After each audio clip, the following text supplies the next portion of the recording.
હાય મિત્ર, કેમ છો? અત્યારે નહીં ધોઈને ફ્રેશ થઈ ગયો હું.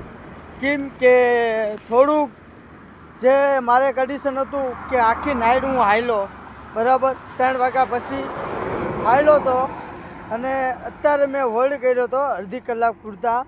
કેમ કે મારે સંઘ દ્વારકા તો પહોંચાડવું તો પડશે જ તે, બાકી પહોંચાડવા વગર તો ચાલશે નહીં. પણ અત્યારે મારા જે રીલ્સમાં છે એમાં મારા જો ને કાકા ઓળખીતા આવી ગયા છે.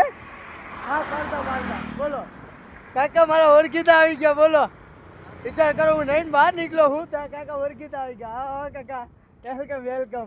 કેવું હાલે? દ્વારકાધીશ. બોલો, મેં કાલે પરમદી મેં પૂછ્યું હતું કે કાકાને જોયા હે તો કાલને પરમદી ક્યાં હતા તમે? હા, આપણે આજુબાજુ ગામડામાં હતા. આજુબાજુ ગામડામાં ભેગા થયા હતા. એક ભાઈ તમે જોયા નહીં હોય એ ભાઈને મેં પૂછ્યું હતું. મેં કઈ કાકા ભેગા થયા હતા? નતા થયા એવું નથી? નહીં મળ્યા મને. મળ્યા? શું કીધું પછી? મને કે તમારો વિડીયો વાયરલ થયેલો છે. હા બરાબર. મારા આગળ બી આગળ ઓલું ગામ આવ્યું ને સિક્કા. હા, સિક્કા ગામ. હા, મેં મારો વિડીયો વાયરલ કર્યો એ હોટલ વાળા. હા. પેલા તમારો વિડીયો વાયરલ કરો. ના, મેં જ મારો એક ભત્રીજો મેં ખૂબ આગળ ગયો છે.